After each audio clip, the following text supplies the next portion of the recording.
Hello, everyone, and welcome back to the Breaking Bias podcast. My name is Dr. Obbs, and I'm joined, as always, by my amazing, incredible co-host, Molly. How are you doing today, Molly?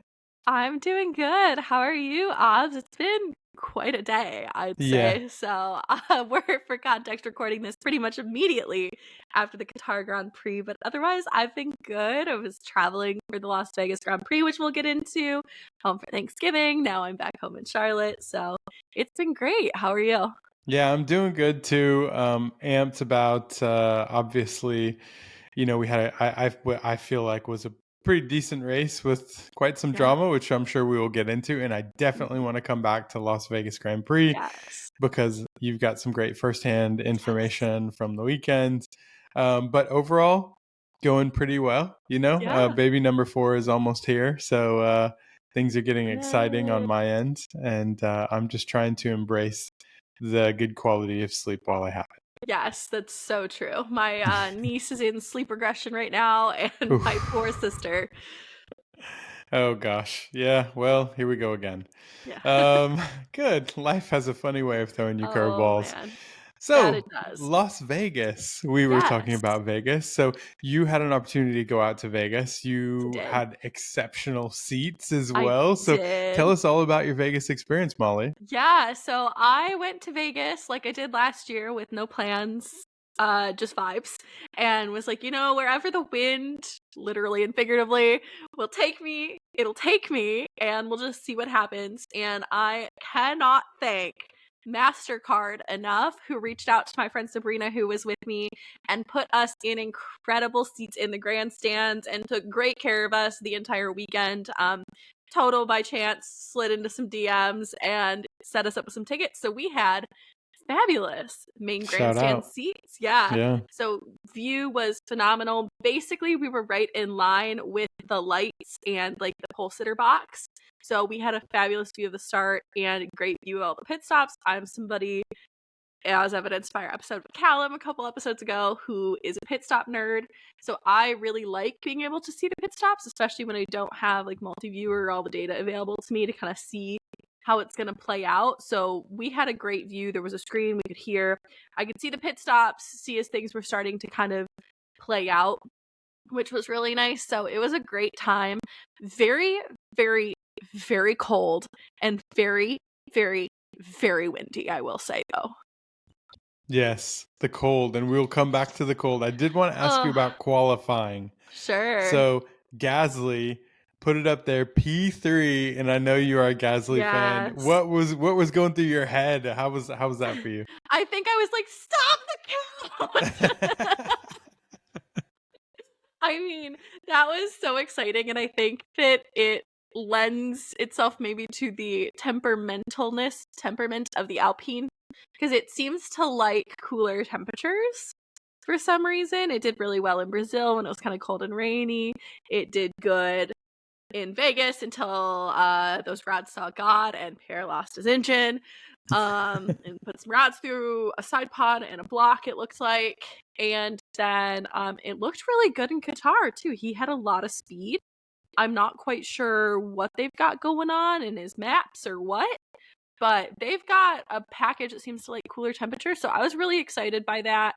In between like trying to keep my hands and toes from going numb, I was super excited and I was like there with like a sponsor of McLaren, but was like, yeah, it's like Pierre got P3. And then even race night, which we'll talk about, I actually had a Red Bull hoodie on underneath a McLaren zip. It was like, who's gonna know?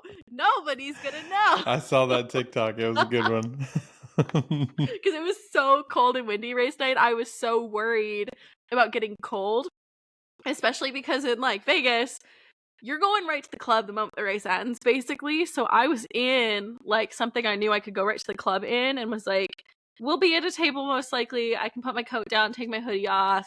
Like, it'll be fine. So I was like layered up to be warm with like club outfit underneath. So it's like, I need every layer possible to try Yeah. and stay warm, because the 30, 40 mile an hour winds were not great. It was nice without the wind, but then the wind blew and you were like, oh. Hmm. Yeah.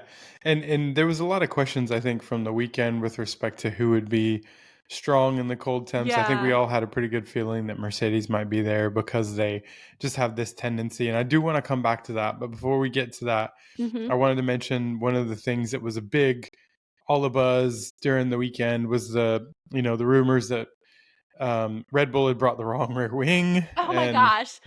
right, Yes. and The everybody was kind of talking about that. photos of them dremeling the rear wing were iconic, and everybody was like making fun of it, but I'm like, this is motorsports. Like, you just do, and if that's what it is, that's what it is, and you're gonna Yeah, dremel a wing out.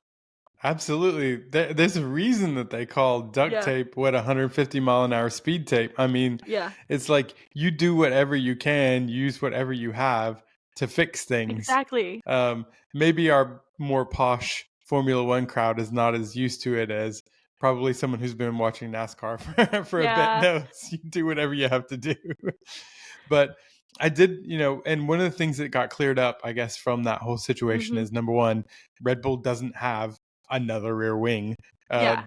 We talked about it before, Molly, I think, right? They don't have a Monza spec rear wing. No.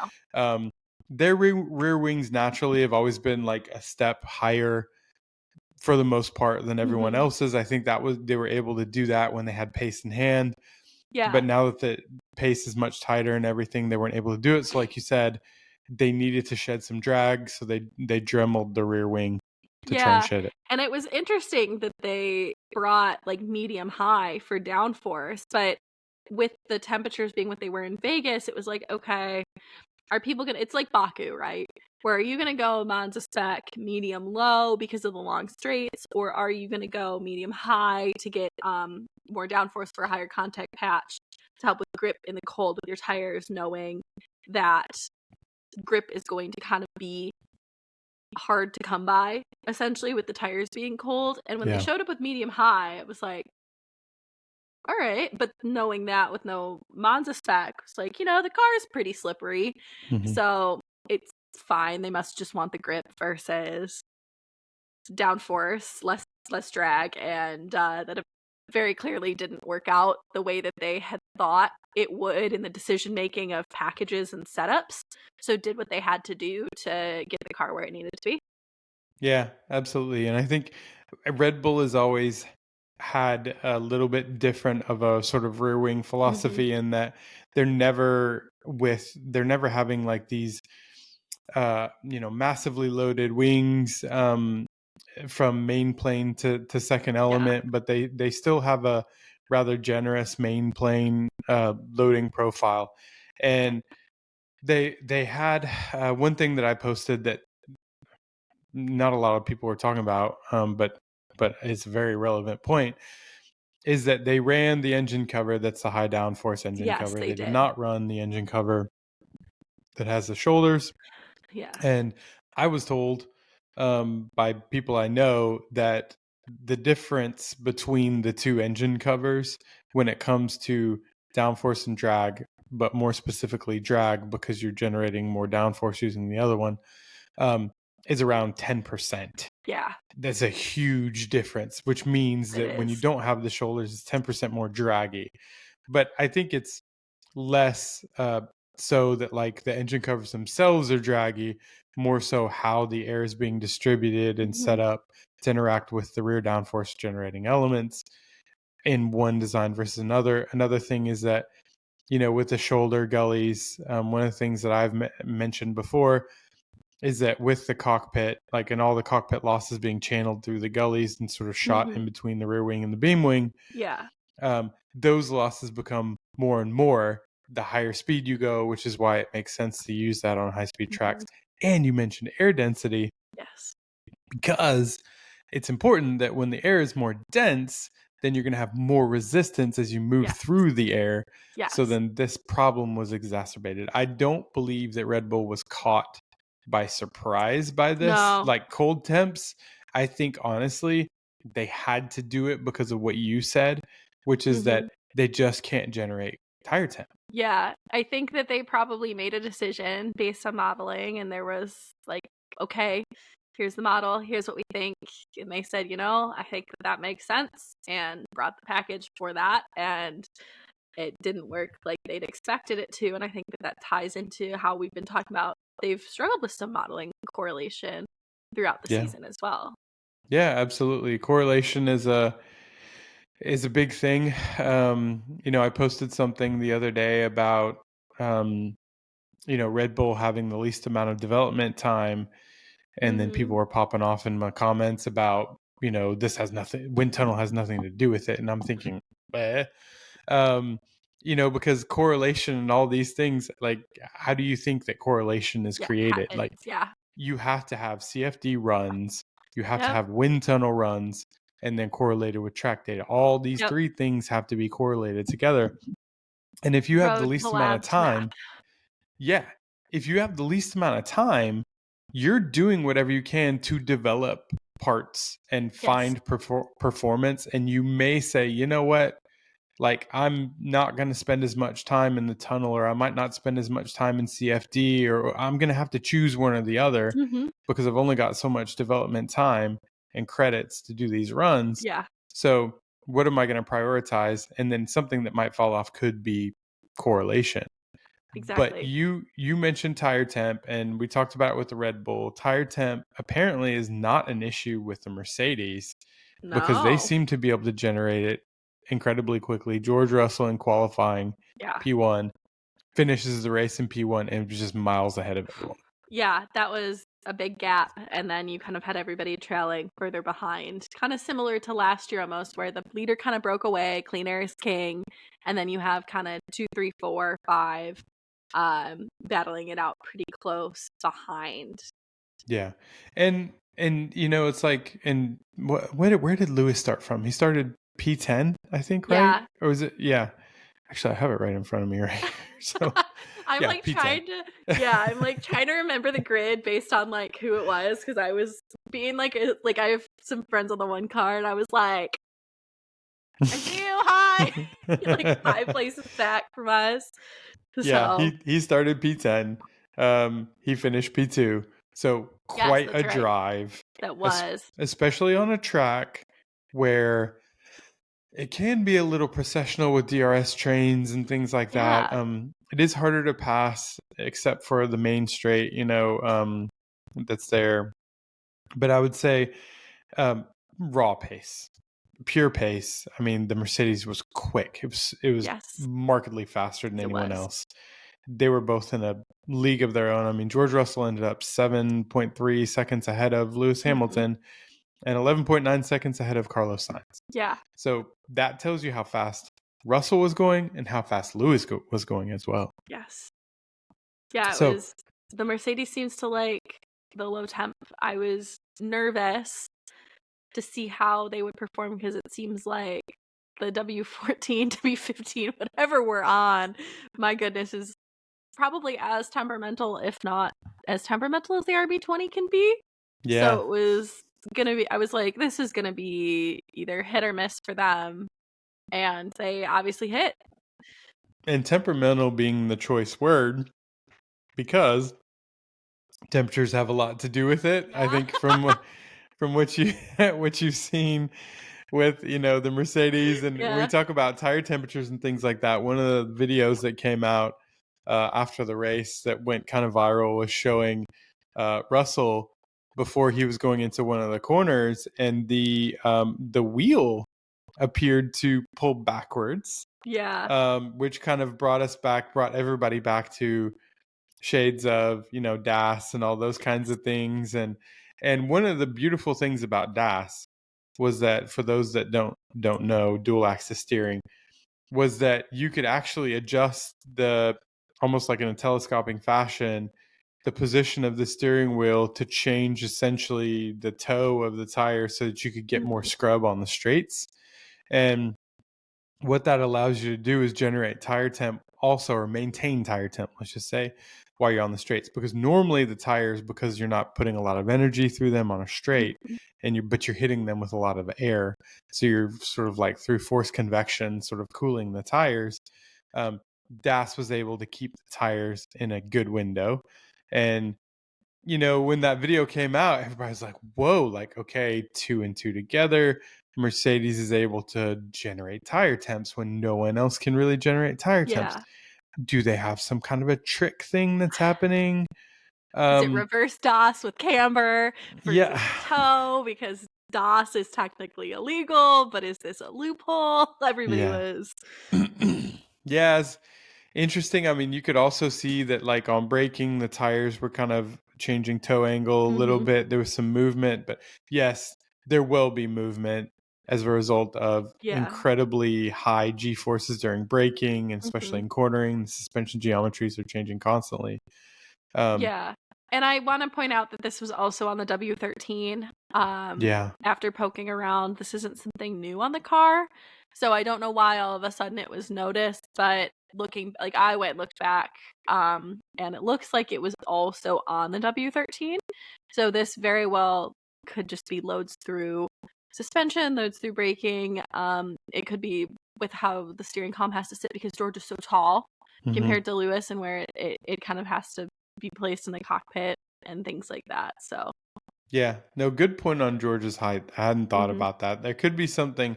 I mean, normally, as you know, Molly, I mean, you don't want any slop or any sort of play in anything that's connecting the driver's movements to the actual tire making contact with the ground.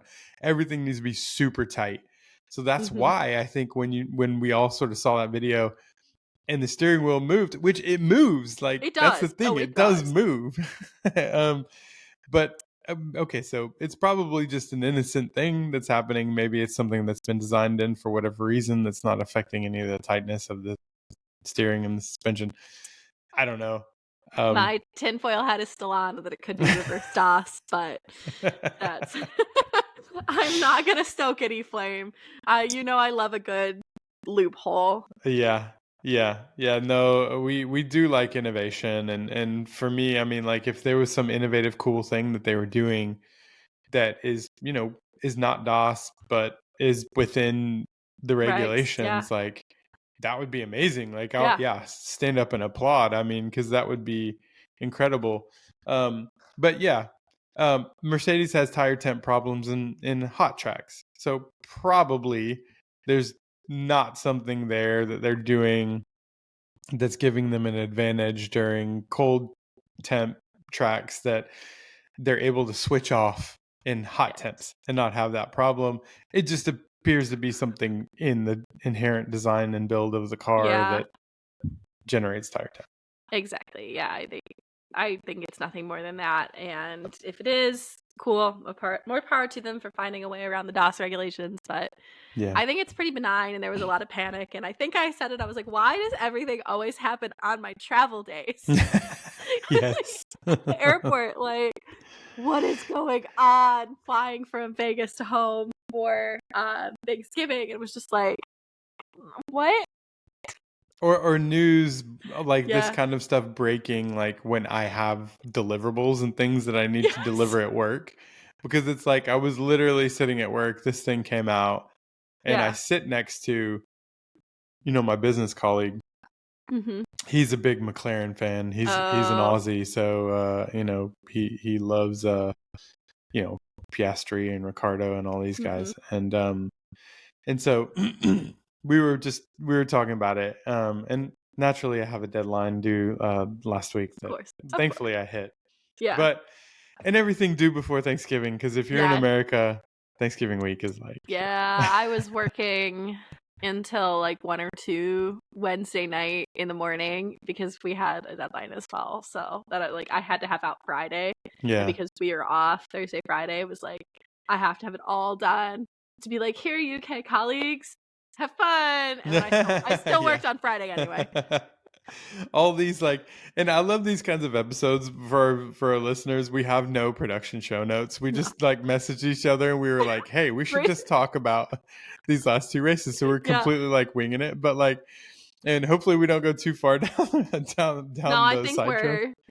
Yeah, but I think it's really cool that I mean, from our side, for those that don't know, Molly and I, we have day jobs. Yes. We do this content creation stuff on the side. We really appreciate everyone's support. Yes. It's super cool when when That's going to be a new racing series called NASCAR. It's like Max is gonna leave huge F1 cars. and start it. Yes, with like massive like inertia. Just get it through the corner, NASCAR. So, and the drivers are all like $3 plus, like minimum.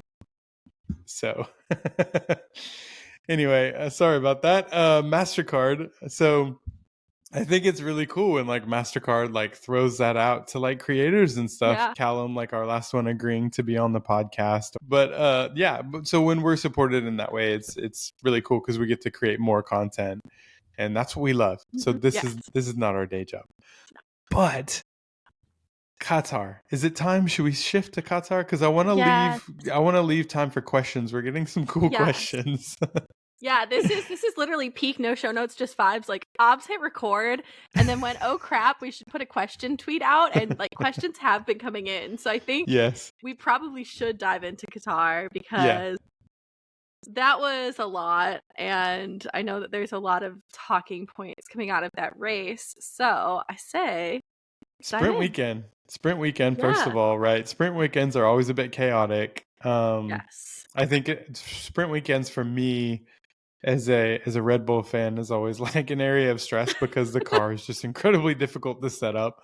And the chances of just nailing it out of the box in an FP1 is pretty slim. And we definitely saw that. Yeah, we saw the Red Bull, the RB20 was definitely a handful during qualifying and absolutely nowhere during the sprint. Fierce diva, that's for sure. Yes, definitely giving the W13 a run for its money in terms of the diva-ness. Yeah. For sure. But okay, so here's what I was thinking about when I was washing the dishes like 2 hours ago. This is the Obbs family version of shower thoughts. Yes, this is fresh on my mind. Okay. So I don't think this is like a massively hot take either. I think most people are going to agree. I mean, the RB18, the RB19, the RB20, I don't think they were any less divas. I think they were divas.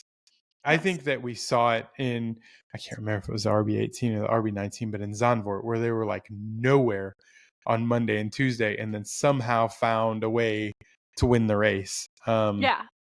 I can't remember if it was the 18 or 19, but I don't know. It's been a season. So there's been the diva-ness in the older versions, but I think the gap was just so big previously. It was hidden and all these issues were not a problem, but now because everything is so tight and close, it's like you really see it when they can't set it up. Exactly. Yeah, it's very, very apparent now that the gap is closed when she's not on in terms of like setup and able to put lap times down and all of that. I think it's a little, I do agree. Actually, that's a good point that it's a lot more apparent with the field being packed up. But when you have a 30-second gap on the field, when all of a sudden, oh no, it's only 25, it still doesn't look bad. Yeah. And I know we don't put a lot of time into free practice numbers or anything like that, but like the Ferraris were looking ridiculous in free practice one. I mean, it was like, and it's not just like the lap times. No. It's when you looked at how balanced the car looked, like the driver inputs, the response from the car on the onboards, everything looked exceptional in free practice one. And I was surprised by that because it didn't seem like this was going to be a track that really well suited Ferrari. Yeah, exactly. And then once we got to sprint qualifying, then it was Carlos Sainz, P4, Charles Leclerc, P5, and Max Verstappen, P6. Yeah. I mean, Lando puts it on pole. Yes. George is P2 for sprint qualifying, and Piastri is P3. Yes. And then the sprint ends up Piastri 1, although Lando led the whole thing, and then they swapped at the very end. Yeah, I was watching I like pulled up the tempo for that because I was like, I'm curious when the message for we will finish in this order came through. And you can see that Lando was already giving big lifts to Oscar, but a really big lift comes fully out of the throttle. And then the message comes, we're happy to stay in this order. And then they keep driving, and then you can see him just fully lift and defy the order and let Oscar by. I think George's onboard is quite comical because it's like, oh, cool, something's wrong. I'm gonna get the spot, and then Lando just puts it down and like keeps him kind of blocked, which was kind of funny to see. Yeah, and full credit to Lando. I thought it was a super classy move. I liked it because Piastri has been playing the team game, but I'm say yeah, I go have a ahead. hot You take can. when you're done. I think it was super classy. Apparently, they had agreed upon that and not told the team separately. That's not what's going to win you world championships, unfortunately. Yeah. Well, I think it was super classy, very noble. MasterCard, I'm so sorry. That's not what's going to win you world championships. It's not that's not, Max would not have done that. Lewis would not have done that. Like, that's not things you do if you want to be on that top step in defying orders. And I think that it's an unfortunate pattern. If you think back to Sochi in the rain, not listening to the team to come in, there's a little bit of a pattern of choosing to defy some orders from your race engineer and the team that have not played out as they should. I think Lando was very, very, very lucky that George did not get by him. Oh yeah. Yeah, he was lucky. I thought when they were Yes. doing it right there, I was like, oh, George is going to pass him. Yeah. And then he just pretty much cuts him off. I was So, like, what is going on? That's why I was curious of like the telemetry as well after the race. And I was just like, he's so lucky that was not a first and third for McLaren and that it stayed 1-2. And if like he wants to be on the world champion step, he can't be defying orders from the team, in my opinion. And that's maybe a hot take. I still think it was classy. And like Oscar was definitely owed that back for Brazil, but it should have been, the team should have been in the loop. It shouldn't have been like a driver decision to do that. Yeah. Yeah. No, that's a good point. I mean, for me, like I was thinking, yeah, there must have been something that they had decided because sprint.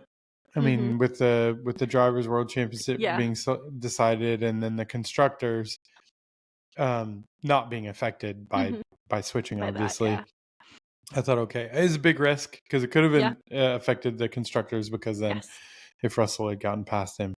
We're kind of in this like no one has anything to lose from like a driver's championship standpoint, really, for some of the top spots. Down in the midfield, absolutely yes.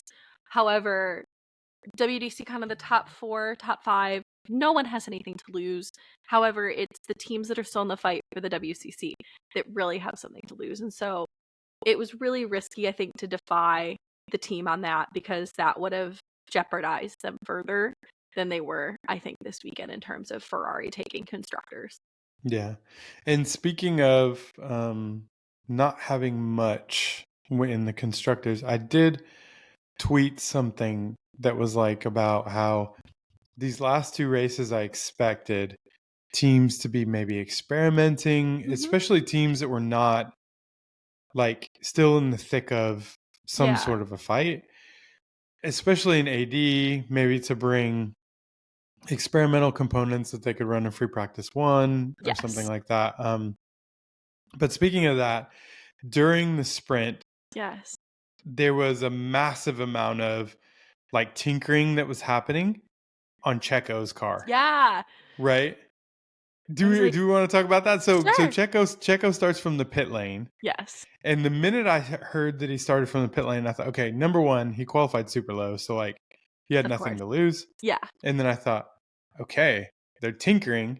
Yes. And then when he pitted and got a new front wing, it confirmed it further. I was like, okay, these guys are now like they're basically taking the piss and they're just using this as like a practice session. Yeah, I was like, to like tinker. This became a practice session, I think, when they saw his pace at that point. I'm like, this is now a test session for qualifying later. Right. And so then they were able to basically flip the car, turn it around upside down, and find a lot more pace during the race, which ended up putting Max Verstappen on pole during race qualifying, but he relinquished and lost that place to George Russell after he took the penalty, which is spicy. We can get into that We're later gonna if get we into want that. to. We are. But getting back to my original thought, I would not be surprised if you see more of this kind of a thing. I mean, okay, sprint weekends are one thing, but like sprint races are incredible data. You can get tons of data during a sprint race that you can use for the race. So I think the trade-off is I might sacrifice some sprint race points to get some race points, which is more up for like grabs. when top 8 only pays out and you're not anywhere near top 8, you know? Yeah. But like also, you know, why wouldn't teams do more of this like experimentation with parts, especially if they're out of the running, to understand the car more? I like Ferrari did it. You saw Ferrari, they ran the experimental floor and then they're like, oh, this is a good floor. So then they just kept it on Charles's car. Yeah. And Alpine did it with Gasly. They had the new rear wing on Gasly's car, but not on Ocon's this weekend. Yeah, because we are moving into the last year of the regulation set next year, which before 2026, and everyone is going to be talking about next year. When do you shift your focus from developing your 2025 car to now focusing on your 2026? For our when listeners, do you start on your mule and stuff like that too, your test mule? Right. So for our listeners that maybe aren't as aware, Jan 1, 2026, you can start working on the 2026 car. You mean 2025? No, you can actually start. I think it's Jan 1. You can start working on the 2026 car. Yeah, you said January 1st, 2026. Oh, shoot. Yeah. Sorry. Jan 1, 2025. Yeah, sorry. You're okay. You can start working on the 2026 car. So, like, up until this point, you've not been able to work on that car. Yep. So, but you have the same amount. We were talking about ATR, development tokens. You have the same amount of tokens. You don't get more tokens. You have the same amount. So you have to decide how to use it. And where do you find that trade-off point? Do you sacrifice 2025 to be fast in 2026? Yeah. I don't know. Yeah, I think that's a decision teams are going to have to make. And I think it's going to probably come down to their confidence in their platform. And how I think 2025 starts playing out. Where's the break point? Yeah, how close is it going to be? I mean, if this year is any indication, the last half of the year, it should be very close, you would think. Yeah. Unless over the winter somebody takes a big step. Yeah, and even like I don't know how publicly this is, and you can tell me to edit this out. I think we saw it this year where Red Bull pulled people off of the 2025 car to help fix the 2024 because it was so bad. And that's the risk and the decision you have to make. Yep. That's right. So I'm thinking, if you could front end load some of the 2025 work into this year, especially if you're like running out of aero development tokens and you've maybe run some initial CFD on a part, you don't have the wind tunnel time or you don't want to expend the wind tunnel time because maybe you're doing something else. Track running is the best. So, if you've got the cap, it's also a cap question as well. If you've got a cap, take a cap. If you've got cap room, then build an experimental part, stick it on the car, run it in a sprint, and see how it works. Yeah, exactly. I think it's going to be very interesting. I think Red Bull ended up understanding more about their car to be able to now modify it to where it could be fast in cold conditions. Yes. In Qatar. So let's see if this problem is still there next year. Yeah, I thought it was a nice nod to the team when they put Genty up on the podium with Max for the win. For those that don't know, Genty is his number one mechanic. So he would have been a large player in the complete flip of that car. So I thought that was such a sweet nod to put Genty on the podium with Max after that win. Because that was a hard fought win. That was not given. Yeah, absolutely. And the race itself, I thought I'm a Red Bull fan, so I thought it was a good race. But there was a lot of spicy points in the race, and getting to the race, with the whole steward's decision to have Max drop a penalty. So let's talk about the regulations a little bit that are associated with this whole and try and clear up some confusion. I know we don't have regs open to be able to point to things, but as far as qualifying goes, a lot of the regulations are written in a way that you don't impede or you don't harm somebody who's trying to set a fast lap. Yes. Right. Yes. So a lot of the penalties we've seen in the past has come because somebody's got in the way of somebody who was on a fast lap to set a fast time and their lap was ruined. So often then referred to as like an attempt or a timed attempt in most regulations. If you are going to look, that would be considered an attempt, would be a fast lap. right, exactly. So, and there's also remind me, Molly, was it this year or the previous year that they set the lap time deltas during qualifying? Can't remember. I think it started last year. Okay. But it was like maybe midway through last year or something. Yeah, to help prevent unnecessarily slow driving. Exactly. So there was unnecessarily slow driving. So what they ended up doing was they ended up implementing like a lap time data, but it's from safety car line to safety car line. Yes. That's something that, when people are going up into tempo, which we love tempo, yes. use it all the time. However, shout out tempo. But so it's between the safety car lines. So if you just go into tempo and look at lap times, that's not it. It's not going to help you. You're going to have to like basically throw a marker down in tempo of like, okay, safety car line is here and here when you're referencing data in tempo. You can't just be like, they're slow. And that's not safety car lines. Yeah, exactly. Yeah. Exactly. So they need to maintain a minimum lap time, which for this race, I think was 1 minute and 40 seconds, I think that was in the race director's notes. Yeah. They have to be 1 minute and 40 seconds from safety car line. Okay. So now what's happening is you're in this position where, Max is basically I think he was on a prep lap. Other people were on a prep lap. He was on a cool lap. Yeah. Cool prep lap. I mean, all these things. So everybody was fueled.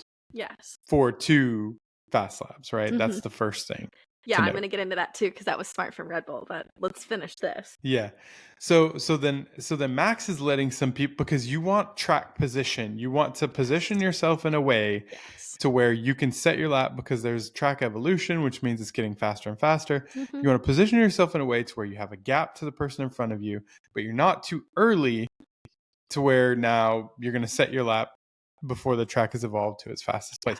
So Max is letting some people through. I think he lets Lando through. He lets like some Alonso people bunched through. up too as well. Like they started to bunch up in the sector. Yeah, so then they started to bunch.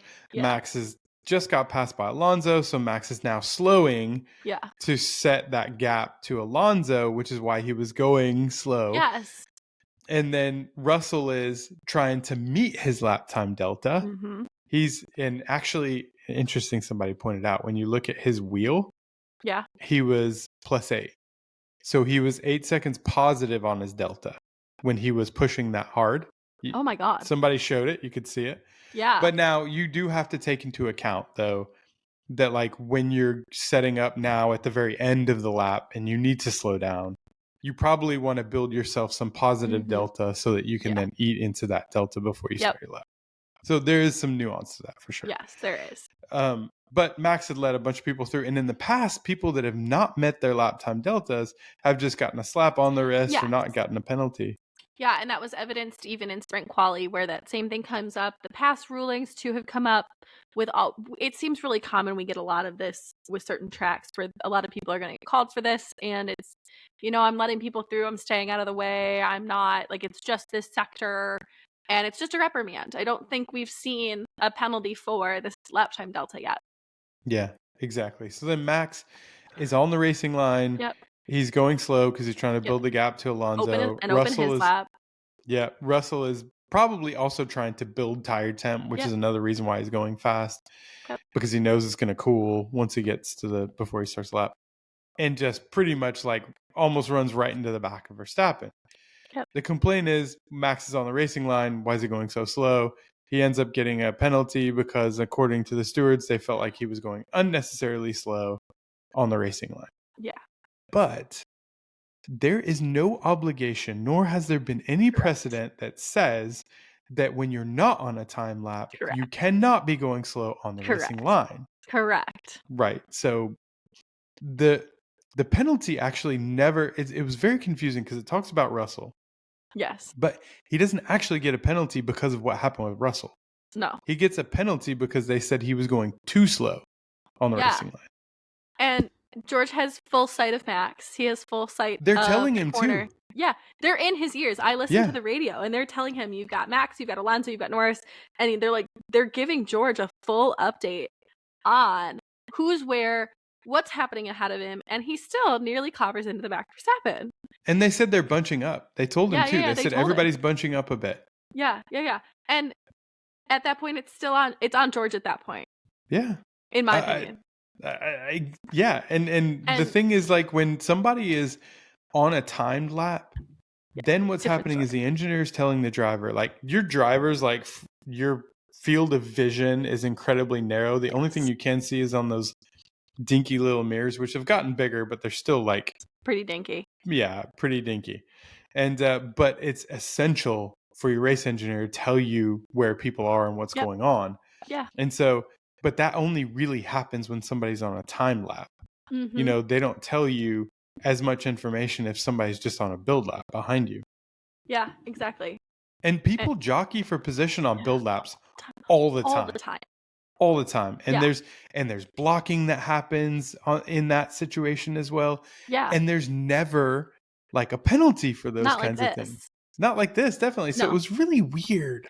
Yeah, and it sets a really weird precedent too. And I thought it was really interesting, kind of the aftermath of that too, was they were in the press conference and George is like, I don't want anybody to get penalized. I don't want anybody to get penalized. And now after the race, Max has come out and said that it was completely different in the stewarding room after that. Like, to his face, George was like, no, it's fine, it's fine. And then in the stewarding room was Yeah. like actively campaigning for that spot. So like whatever happened in the stewarding room is mega too. And why Max was kind of as upset as he was after the fact. And it's That's right. interesting. And it's one of those, like, yeah, you want the best possible outcome for yourself and you want the best possible position. So, like, of course, you're going to try to get your competition at a disadvantage. But I think that's really, like, shitty of George. And I say this as though I know Max. I don't. I feel like Max is somebody that respect goes a very, very, very long way with him. You treat him the way he wants to be treated, he'll treat you with the same amount of respect. And he seems like somebody that if you lose it, you probably won't ever get it back, and you do not want to be on the other side of that. And Yeah. so him saying he lost all respect for George, I think is a little scary too.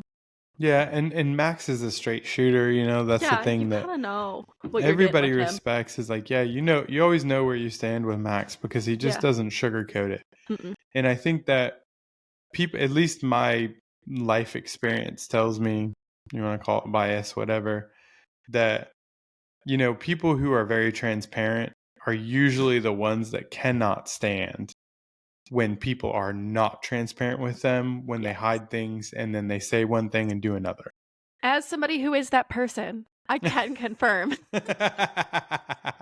Exactly. that is me to a T. Yeah, and it's my wife too.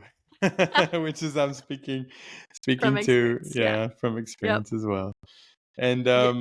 yeah, you know, so Max comes out, you know, in the media and Mhm. says, you know, that he's lost all respect for George. I mean, I will say though, to be fair, I will say my style is one where, like, usually I don't air things out. I don't air my dirty laundry. Yeah. I don't air things. Like, Max very much did air that in front of the media, and I think it was intentional and Oh, it purposeful. was. It fully was. Yeah, which is not really my style. So I think for me, like, I was like, ugh. But Max and I are one and the same. I will air that shit out.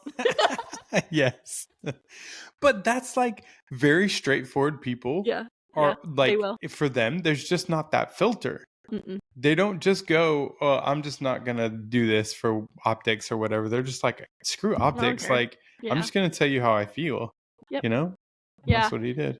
Yeah, and I think, speaking of Max and quali, I was going to get into this. I thought it was really smart. I saw it playing out. They put him out early for his last run. Mm-hmm. And I was really confused because I was like, the track's going to evolve, but they wanted clean air. They wanted clean position, right? And GP comes over the radio and goes, not bad for the fuel you have on board. And I went, oh, so they fueled Max heavy. Yeah. So they actually put him out on a higher fuel load for 2 runs, essentially, is what I assumed they put him in. It was a 2-run load rather than just a 1-lap load, like what Haas was doing and some of the cars that went later fueled for. Yeah. And I'm like, okay, this could be smart if we stay green. So they put him out. He puts a P2 lap down. He then runs 2 laps. So he runs a cool lap and a prep lap. So he runs 2 prep laps and then opens up what is the pole lap. And I was like, this is so smart because it let him have track position and have a better read on who was where and build gaps better by leaving him Yeah. out that long as people were coming out of pit exit and he was already out on track. Tires were already warm. He wasn't as frenetic, nor did he have as like much work to do to prep his tires and his brakes for his lap. I thought it was really, really, really smartly called by the Red Bull crew to do that, and it confused me at first. And then when GP said, "Oh, for fuel on board," I went, "They're trying to give him track position for a clean second run," which I thought was Yeah. very smart and played into their hands. Yeah, no, there's absolutely strategy. Like everybody Mhm. only thinks about strategy during races, but No, there's absolutely quality quality strategy. strategy. Yep. There's free practice, the strategy the whole weekend.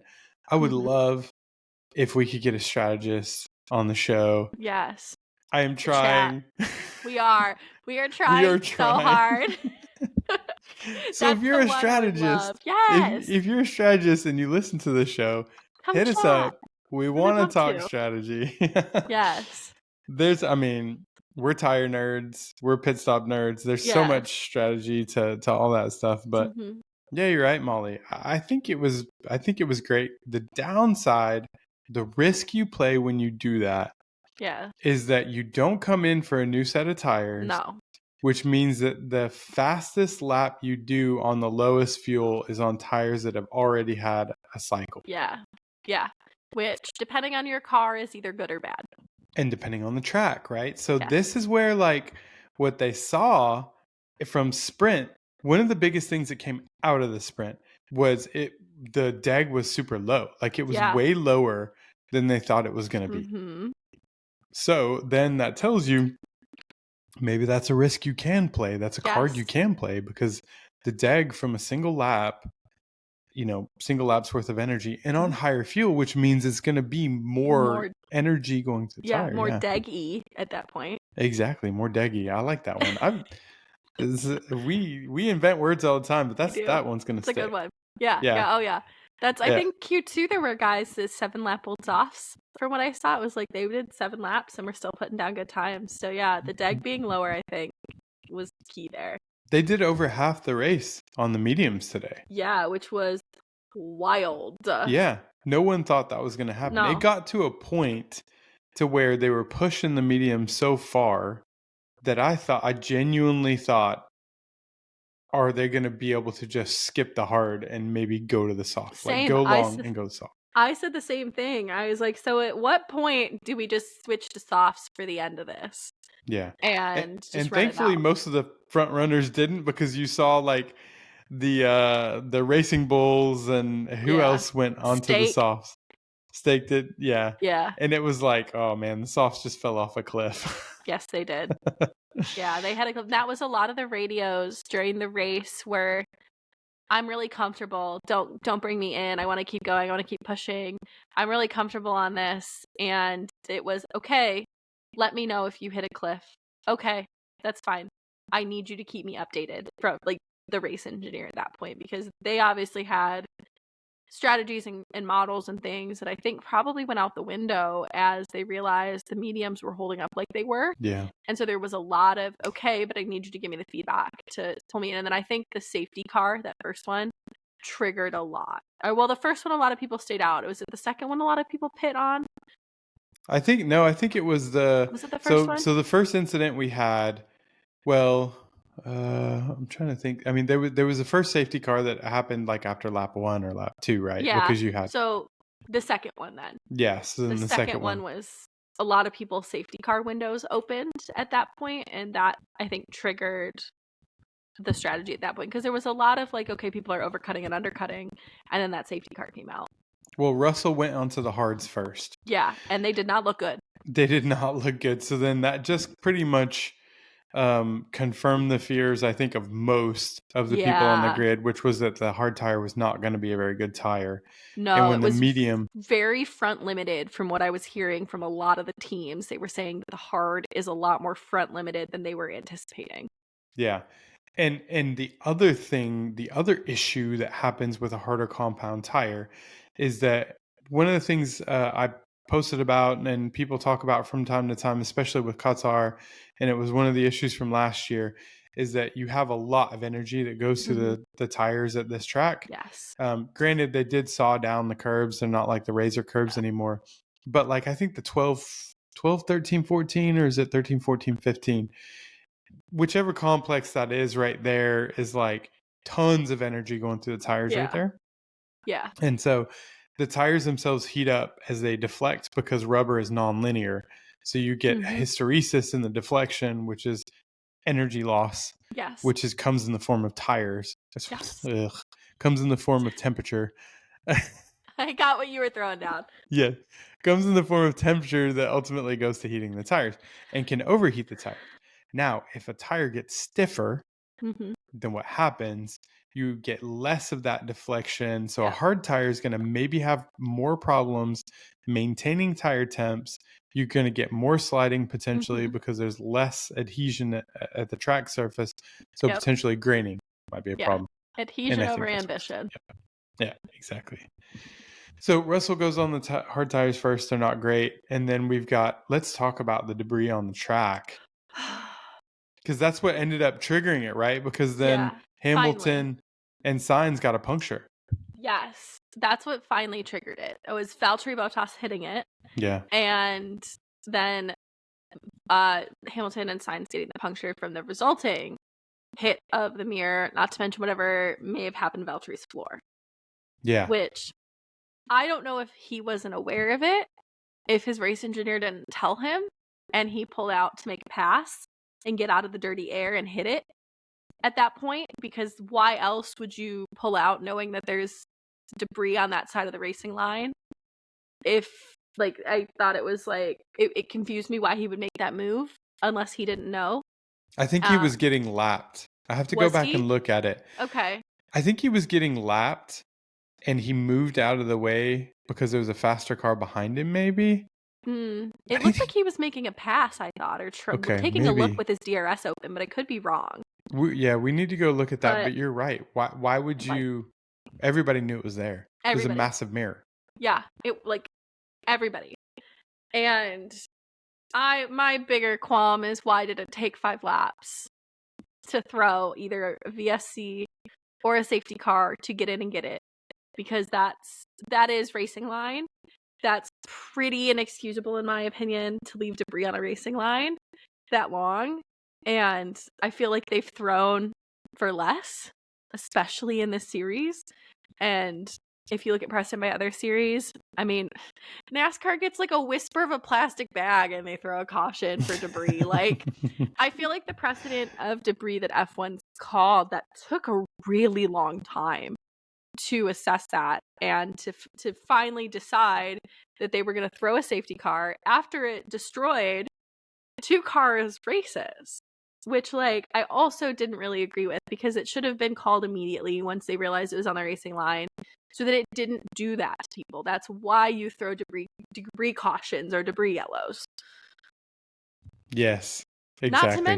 Not to mention like a Massa incident. Someone runs that over and then we have a Felipe Massa incident all over again. Yeah.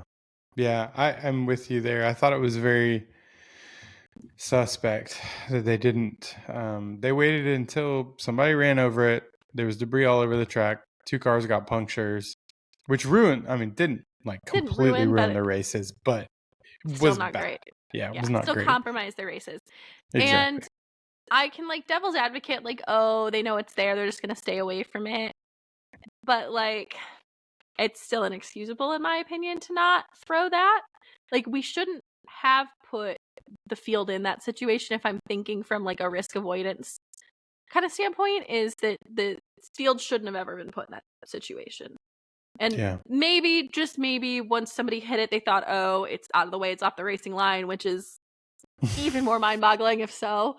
And then they saw the punctures and finally threw it. But I could not fathom the mental gymnastics that got them to that point. Yeah. This is where I would like, race control or the FIA or somebody just like after a race to put out notes and say, like, this is why we did this. This is why we did that. I mean, I know they put out decision notes but they've gotten better about putting things out. But unless there's some kind of a penalty or something, they don't put out a lot of information to say like why they delayed throwing a red flag in Brazil or, you know.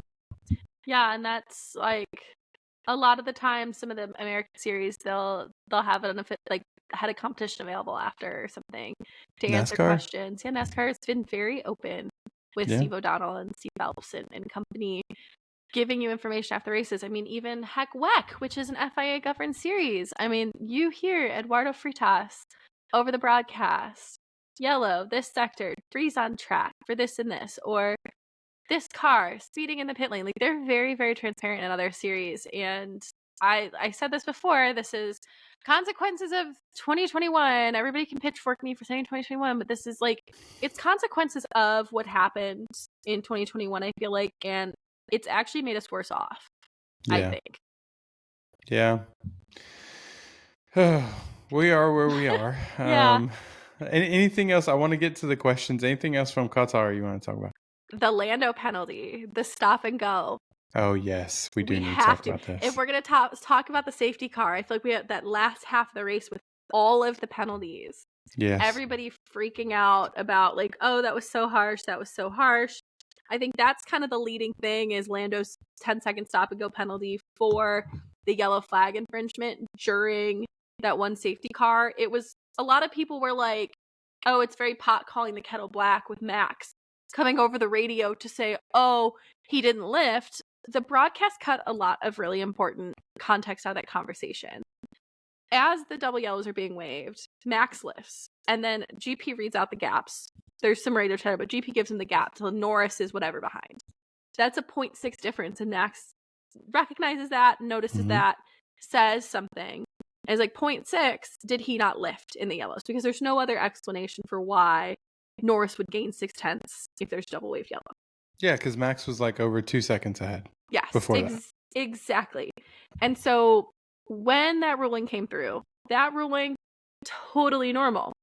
We have not actually had an in-race disregarding yellow flags since 2021 and 2017. So Mazepin and Latifi both got 10-second stop and goes for not respecting yellow flags in Austria. Same type of situation in race. I want to make it very clear this is in race. And then Spa 2017, Kimi Räikkönen got a same penalty for doing the same exact thing. We have not had, and then we looked this up because I thought Gasly got one in Suzuka in like 22 or 21 with that crazy rain. That was a red flag infringement, and that was just a pass through, I believe. But 10 seconds stop and go during a race is normal for waved yellow flags. We have been fortunate that we have not seen that penalty because drivers are driving cleanly. We've only seen it in qualifying or in practice sessions. We've not seen it in a race setting in almost 3 seasons. So this aligns with the precedent that's set by previously ruled disregarding yellow flags during the race. Yeah, and that's really important context and background that you've provided there, Molly, because I myself, you know, in all honesty, felt like that was a very harsh penalty. I posted after the race that I thought it was a harsh penalty. But now that you've explained that, you've shown that there was some context there and some precedent, it does make sense now that this is actually what they're doing. It is a safety issue, Yeah, I thought the same thing. I was like, man, that's really, really harsh.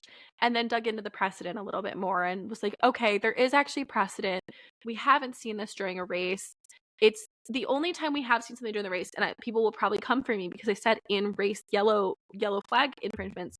In race, we get VSC infringements. That's the only thing I have found is we see more of a VSC infringement than we do anything in race, and that's a 5-second penalty. And this was not a VSC infringement. This was double waved yellows, which is very serious and is a safety issue. Also, speaking of safety issues, a lot of people were really mad at Lewis's pit lane speeding one, and they felt that was very strict. I'm sorry, my friends. That was 12.5 kilometers per hour over the pit lane speed limit. So yes, of course that's going to be a penalty. It's in line with the penalty he received in Miami when he sped 6.2 kilometers per hour over the speed limit. We see the lesser penalty, which is what, like the 5-second penalty, when it's drivers that are like 1 kilometer or less, where it's like, you overshot the limiter a little bit. This was like outright speeding. And so those It was way penalties over. were, way over. Like that is also a safety issue. So of course a harsher penalty is going to be applied there. I think that precedent was also in line with the rulings that have been ruled kind of earlier in the season, and in line with kind of the level of speeding that he was speeding at. Yeah. Yeah. So I think those, and after you've explained it to me as well, I agree with you. I think those are all in line. That makes sense.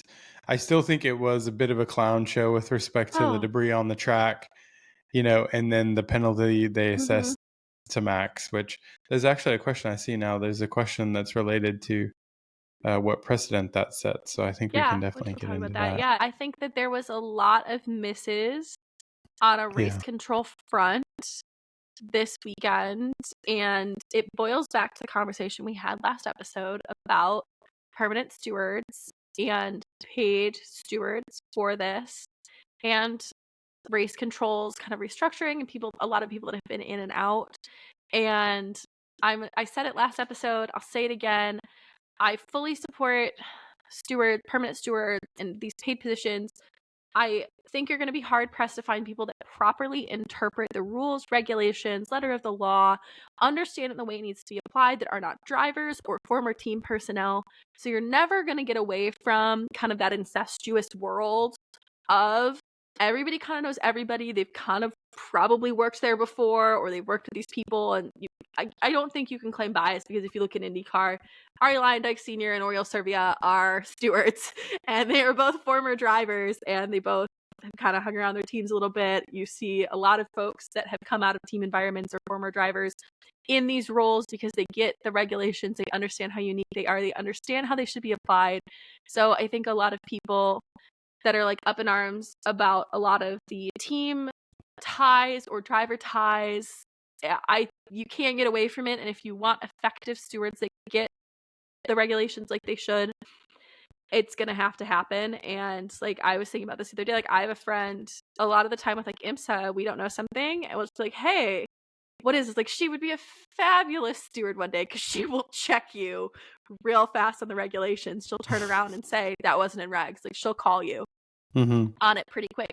She has a BMW tie and a Honda tie, and people would be out of their friggin' mind, right? Like, you can't avoid that in these situations and in these sports. So I think that we definitely need to have a long, hard look at race control over the off season, and the way that things are called, I would say. I agree. I'll get off my soapbox. No, but I think that's a perfect hopping off point. Yeah. From your soapbox. Anything else? To go to, I don't think so. To go to our questions now. Yeah. So I'll read the first question. This one is especially for you, Molly. Okay. This comes from Yepe Olesan. Yeah. My question is, what the hell? Yeah. I'm about right there too. We had a similar reaction, yeah. Hopefully this whole episode we've kind of explained what the hell a little bit. I hope so. It felt a little bit like a fever dream of a race, and like not a good way. Like I love a good chaotic race, but it was not. It was, I'm right there. I think there's a lot of things. I mean, I think we said episode.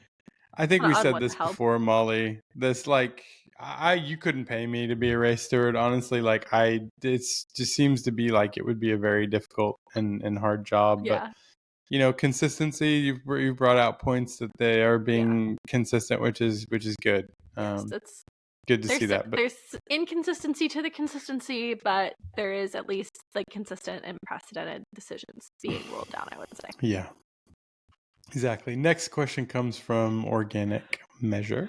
All right. Hello, Molly and Dr. Obbs. What are your thoughts on Red Bull's apparent competitiveness in the dry in the Brazil Sprint and Qatar race in light of the water injection tricks that were discussed prior to Brazil?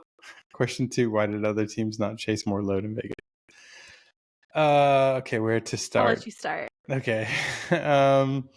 So Red Bull, and by the way, these are all off the cup questions. We did not Yeah, pre-screen this is these. no. So you're just getting the straight note. No show notes, just vibes today. Yeah, exactly. This is good. It challenges us. I know. All right. So Red Bull's competitiveness in the dry. So I think we all know in the wet. Wet is where probably the driver skill in the wet makes a huge difference. Max is brilliant in the wet. We talked about last time. Ocon, Gasly, and the whole that part of the world driving in the wet. Okay, in the dry. So I think that number one, we mentioned this before, the car's still epically moody. Yeah. And if you can find a window to put it into, again, Brazil, another sprint weekend, nowhere at one point, and then found, thankfully, I mean, at least the race itself was wet. So then Max could kind of take over. So we don't really have a great data point to compare to from the sprint. But in this race, I think we have a really good data point compared to not finding an optimal setup. Max can't even chase down a Haas.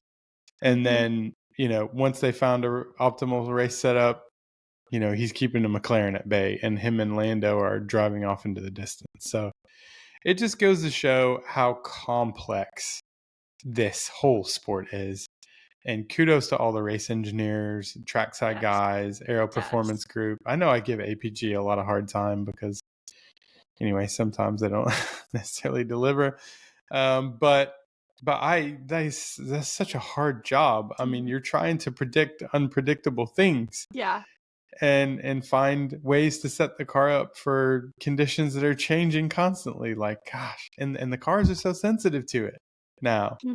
This is incredibly challenging. Yes. Why did other teams not chase more load at Vegas?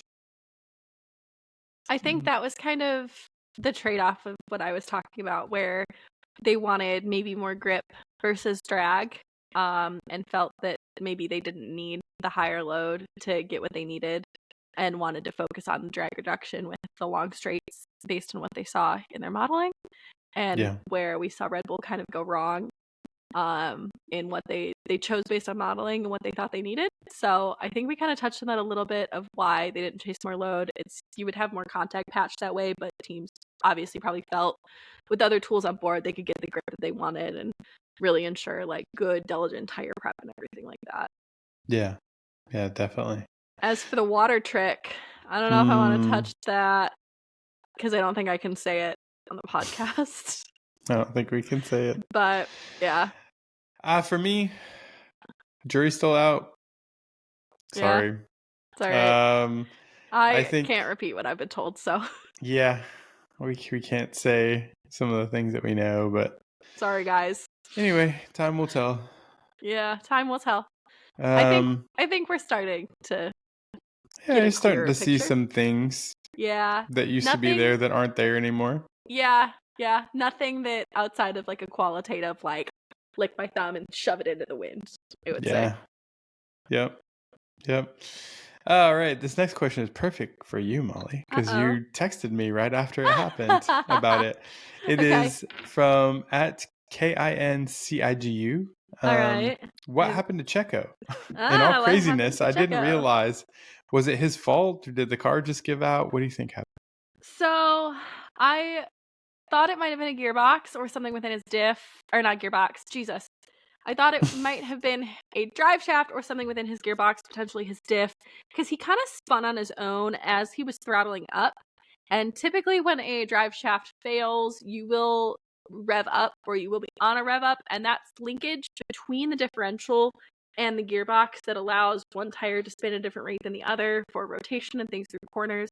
So I think personally, likely a drive shaft, because he was still rolling, obviously, and you could kind of hear things crunching about as he rolled off to the side, or it was something hydraulically kind of hand in hand.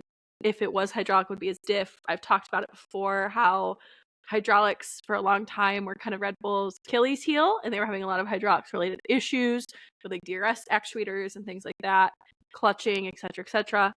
I'm leaning more towards it being mechanical drive shaft related failure though, and that linkage being what broke, because then obviously if he's expecting grip through the corner with like that wheel locked or that wheel supposed to be open, you then lose that and it opens up and just starts to spin and freewheel, you would obviously spin and lose the car through the Need to do corner. a So pirouette. my gut says it's a drive shaft. I'll wait for confirmation, but I mean, I texted Obbs right away. I was like, I'm pretty sure that's a drive shaft. Like, it sounded like one too. It's a pretty clear sound, at least to me. I'm like a freak that knows that stuff. So like when Gasly's engine blew up in Vegas, I got back to the hotel and put the audio on and was like, oh yeah, he shot his rods through his block. So I couldn't tell. So that's what I think it was. It was mechanical and drive shafts. It's not really any rhyme or reason. Like we saw Max lose one like a year ago. So it's kind of just, I don't think it's anything that he did. It was definitely just a mechanical on the car, which can happen, especially if it's a high mileage shaft, high mileage linkage. We're at the end of the season. When you've accumulated as much crash damage as Checo has, he's probably not got a lot of spares hanging around on top of cost cap limitations. So this could be a part that's been repaired or on higher mileage and just finally said, you know what, I'm done. Peace out. It was nice knowing you. Yeah. Yeah, I agree with that. Next question comes from Alex Nijen. Alex Eniginals. Genuous. Okay. That's the best I could do. Sorry. All right. Alex N. Do you think that Russell's action and the resulting one place penalty for Max will have some consequences in the future? We were talking about this. Yes. For qualifying in general, but also for Russell himself now that Max mentioned he lost respect for him. Yes. And I think, especially because we don't know what happened in the stewarding meeting, I think that whatever happened in that meeting too, because I don't think we've ever had a ruling like this, I think it sets a really kind of interesting precedent about not only campaigning in a stewarding meeting, but also for non-timed laps and non-attempts now being penalizable like that. Like you would have to do something really egregious, I feel like, previously on like a not timed lap to get something, and there's kind of always been this gentleman's agreement and this handshake up and down the field about stuff. So I think that this sends a really weird precedent for qualifying now. Yeah, because you can just drive up on the back of anybody. You can say, I'm trying to claim, generate oh tire you're temps. driving slowly. Yeah. This guy's in my way when he got out on track before you. Yeah, and there's has track always position.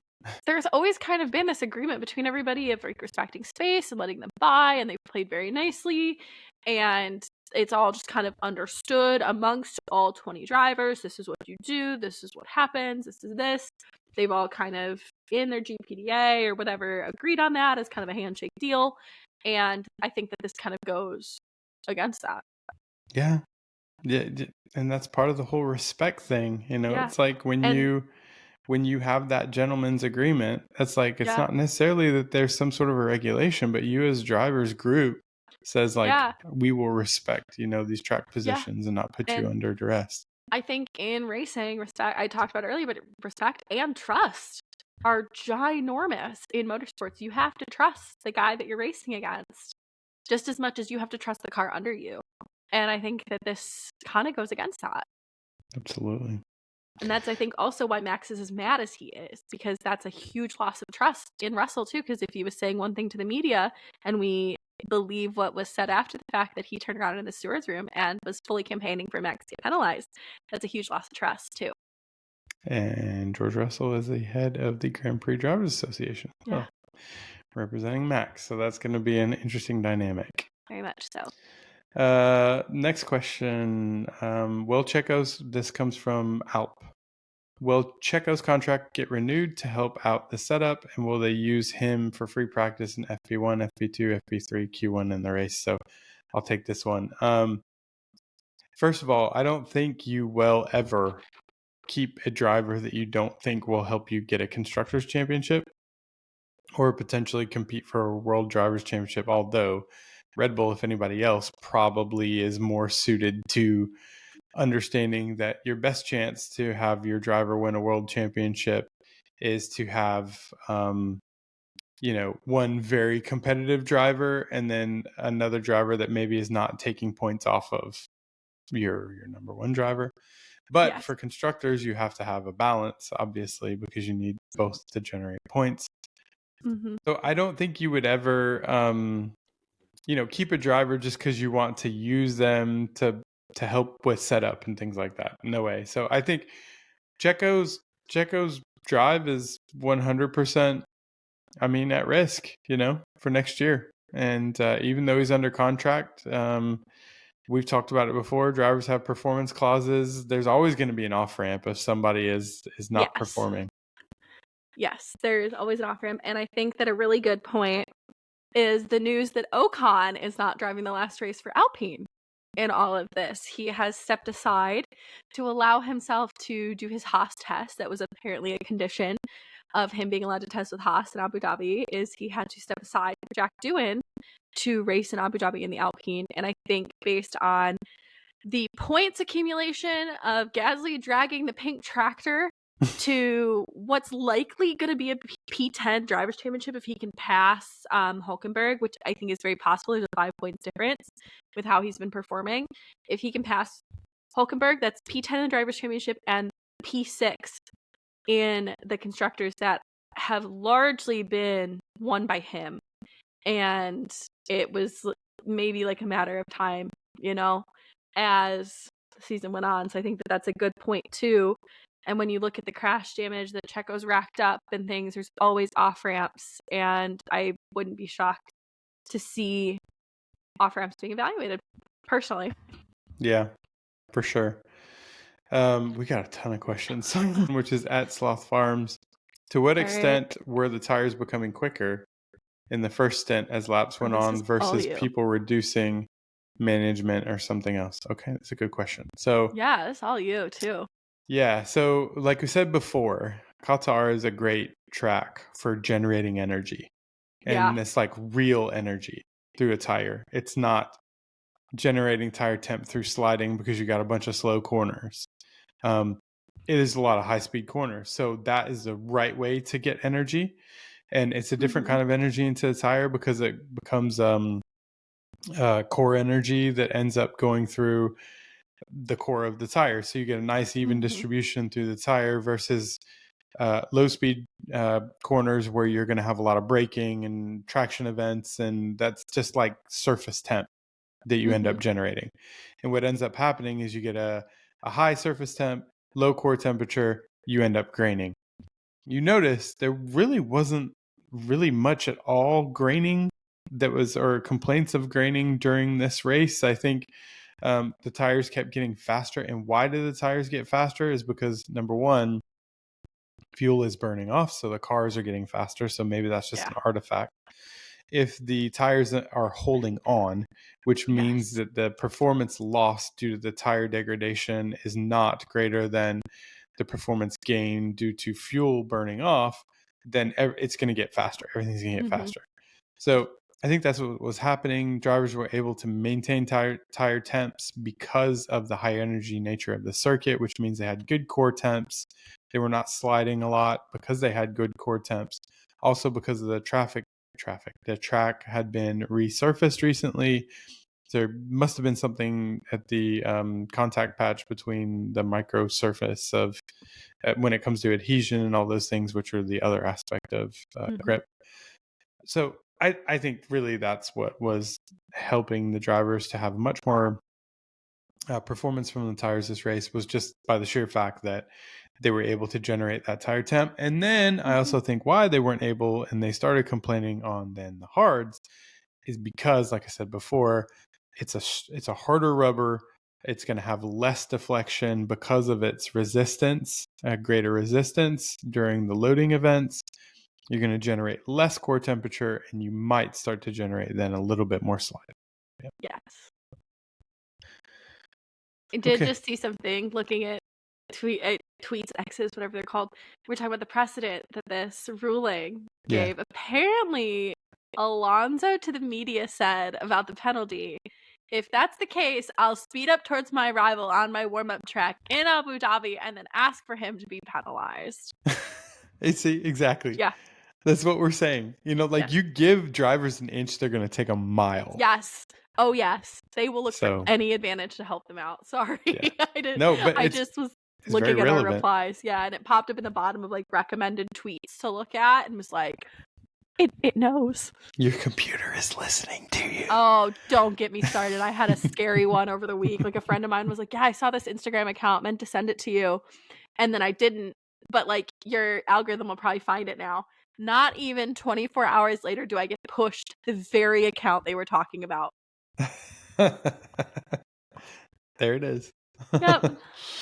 Okay, let's see. I've only probably got time for a few more questions, Okay. but Yeah. let me just look through here. So I good. know. Let's talk about Ferrari. Sure. This one's from Ferrari Uno Do, Yep. or F1 topic. Do you believe Ferrari has a stable enough platform to fight for drivers' championship next year?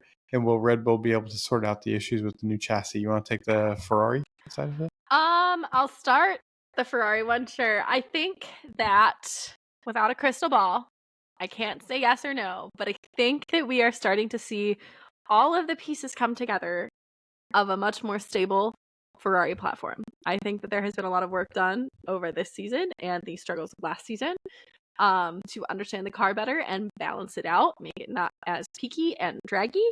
And so I think that this car is evolving into quite stable of a car that can compete. We know that they have the fastest power unit. So I think that as long as they continue on this upward trajectory, they could be in the fight. I think that they maybe were not on as robust of a development cycle as some of their competitors were, which maybe hindered them a little bit in terms of keeping up with everybody. They were bringing like less upgrades, I would say, than some of their rivals. So I think with the platform they have, a robust development cycle, they have a fast power unit, they have 2 world-class drivers coming in and 7-time world champion. I think that they could be onto something for sure. Yeah, I agree. I think Ferrari's in a good seat. The Monza update, a lot of the updates they've made since then seem to have made the car faster. Mm-hmm. So they do still struggle a little bit though with track type. Yeah. And that is finicky. Yeah, that is something that I think naturally everyone struggles with. They second seem part to more than everybody else though. Yeah, probably except for Red Bull when it comes to like high curb tracks, which is probably the second part of the question with respect to the chassis, that they're hoping that there'll be some chassis changes that will help them on that side of things. Yeah. But, and that's, are you going to incur the rehomologation cost and the cost cap hit of developing a new chassis? That was a big hit that Alpine did this year, was they brought a new chassis, and a chassis is a big cost. Yeah. Because you have to go back through homologation. So yeah, exactly. So Dexter asks, is the RB20 bipolar? Yes, it is. Yes. Drama queen. Yes, exactly. Jess Mum asked, I skipped the one question about George Russell. Oh, that's fine. Is Jess we Mum talked about it. Yeah.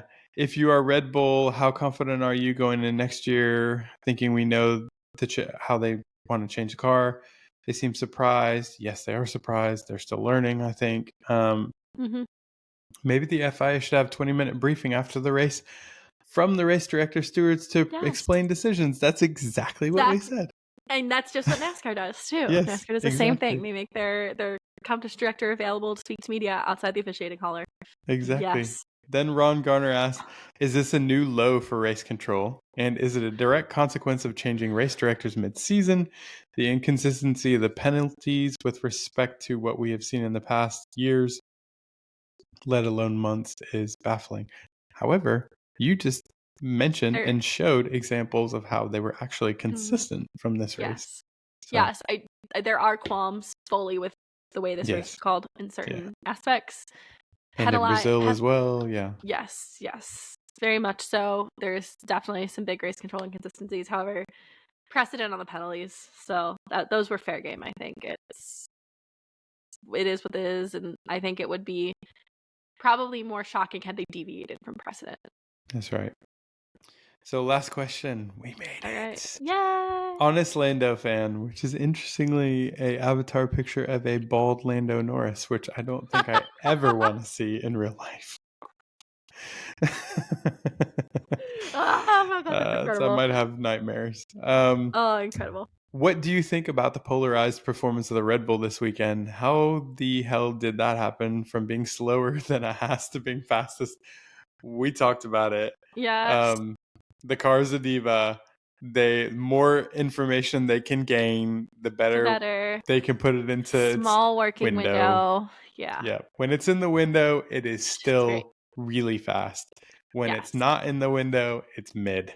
Yeah, Period. exactly. And I'm going to hold everybody's hand when I say this, and I'll probably clip this and put this out, but I'm going to hold everybody's hands when I say this. That is a mid car.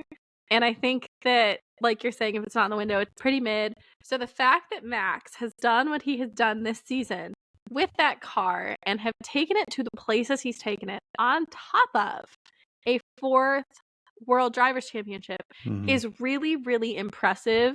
And I think if you look to Checo, and this is, I hate that this is going to be me inadvertently calling Checo mid, but I think that some of Checo's performances might be a better indication of the true kind of where the car really is and kind of should be, versus you put it in the hands of someone like Max, who just everybody says you can put kind of a mid car in his hands and it's a great car because of how talented he is and how good he is. And so I think that it's a testament to Max as well as the car's performance. And come for me, I don't care, but I think the data's there, and I think that the performance of the car suggests exactly that.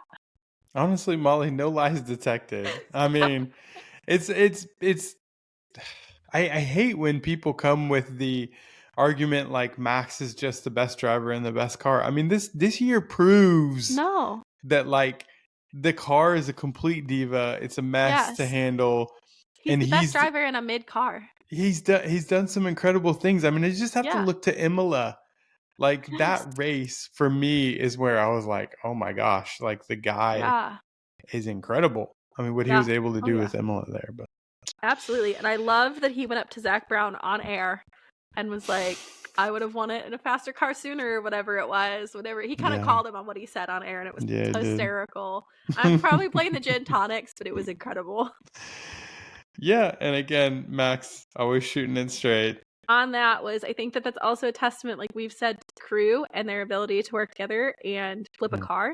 Because thrashing a car, especially an F1 car, whatever they did it's not fast, and they only had 3 hours, I think it was. You're on a clock. There's like a mandatory clock between the sessions. You're on a clock, and they didn't compromise any runtime for Max between flipping the car, going back, coming out of Park Fermé and back into Park Fermé. So I think huge kudos and testament to the team of not only knowing what they needed to do based on what they learned in the sprint to actually flipping the car. And that's why I said Genty, we were talking about like Genty being on the podium was such a huge thing. I think it's a big testament to his crew from just completely flipping a car without taking panels off and things. I don't think we'll ever understand or seeing maps what they really did do. We're not privy to that information, of course. I wish we were, but tons of kudos to the team for turning a car around like that, because that was no easy feat. Absolutely. It takes everyone, complete team, everybody in Milton Keynes, everybody trackside there. I'm sure they had the driver simulator running. They had the drivers on sim. I mean, they had everything going to try to figure out where they needed to be. And Horner was very clear, after the race, that it just, it was everybody, coming together and doing it. And for me, look, I know people on the team, yes. I know people on other teams as well. As well. Yeah. And, I hate it when, my soapbox time, I hate it when people come with these like external narratives about like all this toxic culture and all this stuff. Horner be what he is, okay? Separate from this discussion. The team is very galvanized. Those guys work very well together. There's a true sense of team within those buildings and those doors. And when they come together, they can do really cool stuff. Yeah. And Callum was talking about that with us. Is like when we're in the lows, it's how we come together and we turn around and win. Exactly. So if you haven't listened to the episode with Callum, please do. Look, doesn't matter if you like Red Bull or not. That is an incredibly insightful episode. Yes. So listen to it. I urge you to listen to it. You will gain a lot of knowledge and you will get a good understanding as well about the DNA of that team Yes. and what has made them so successful. Yes. Because they came from nothing to something, had a crazy year this year, Yes. still won a World Drivers' Championship on Mhm. the back of a bunch of turmoil, and they're as galvanized as ever, honestly. Yes. So, all right, take us away now. good. So, tangent aside. Yeah, thanks everybody for listening. Hopefully this was as exciting for you to listen to as it was for Molly and I to talk about. It was a bit Yes. off the cuff today, but I think you got the straight dope. Yeah, Yes. you got the straight dope from both of us today. So we really want to thank, and we are so appreciative of all of our listeners. If you come across any of our social media platforms, whether it's Molly's platform, my platform on X, our Breaking Bias page on X, we're on Blue Sky. Come check us out on Blue Sky. Are too. Yep. Yeah, exactly. We've got YouTube page, Instagram. We're all over the place. You can just search for us by Breaking Bias, BRAKING Bias, and you will find us there. Like, subscribe, follow us. So thank you so much for supporting us. Yes. Thank you, Molly G. Thank you. Woo. Molly G. Next time you need to dance you need to dress like Molly G. It's my rapper name. That's your ghetto name. That's when you get really angry. Molly G comes out. It's like, I'm scared of Molly G. My alter ego. Yeah, exactly. Thank you, Molly, for being an amazing co-host. Really enjoying doing this podcast with you. And this was another great episode. And thank you everybody for listening. We will catch you next time. See you next time.